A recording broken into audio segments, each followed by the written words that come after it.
two types of sand shots actually, and I like to share. Watch this. If we go to Stricker sand, there's a video of Stricker in the sand here, right? Now he does what's called the one lever motion, or like some call it. Look at me a sec. The U, a U, right? Where there's not much wrist action. It's really just moving the elephant trunk technique and leaning to the left and playing the ball to the left heel. And so there was no wrist in that shot. Look, it's just a dead arm shot. See how there's very little wrist? Look, if we pause him back here, he hasn't even fully set his hands. Do you see how his wrists aren't set? He's got an obtuse angle between the arm and the club because he's not breaking his wrist in this shot. Now the opposite is happening here with Mr. This is Ernie Els. Ernie Els, ironically, they're wearing the same shirt. Ernie Els, he's actually doing a wrist technique. Look how much he's broke his wrist. This technique is called the V attack. In the PGA manual, there's two types of sand techniques, the U and the V. The V means hinge it and unhinge it quickly to get a more steeper attack angle on the ball, which is really on the sand, you could say. But so then he hinges, and then look, he unhinges it quickly on the way through. And this is a much steeper hinge, unhinge, much less of an elephant trunk technique, more of a wristy motion, okay?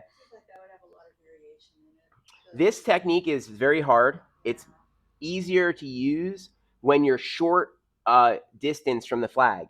So if you're close to the flag and you're just in the sand and your ball is like 10 feet away or 20 feet, or excuse me, the flag's 10, 20 feet away, getting the little wrist motion can pop it out of the sand onto the green and it won't go that far.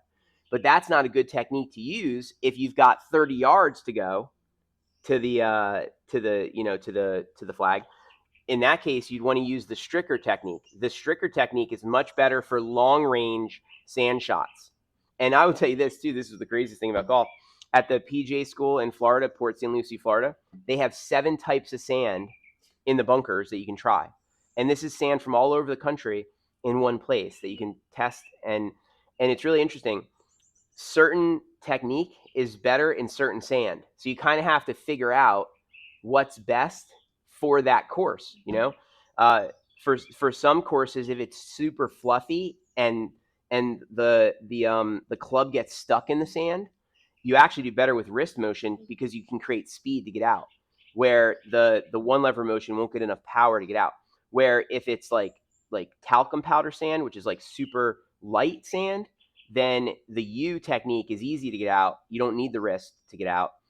If it's dirt, then you're really in trouble. Sometimes it's better to putt it out. But if you're in dirt, sometimes it's better to do the U. You just have to try. At Hacienda, where I played in a tournament before, it's better to use the wrist. For some reason, those bunkers, they have like a gravelly sand. And for whatever reason, everywhere around the green, using the wrist is more effective than trying to use the U. So basically, that'll give you some ideas when you go to the sand trap to basically practice, the U and the V. And remember, when we hit, we're looking here. I'm not looking at the ball. I'm literally looking an inch behind the ball. And the ball is on my left heel because I want to hit behind the ball. See, if I move the ball to the middle of my stance, I'll hit the ball first. So I want it way up in front because then it's really hard for me to hit the ball. More likely that I'll hit the sand. You get what I'm saying? Yeah. And the balance does stay on the left foot when you hit a sand shot.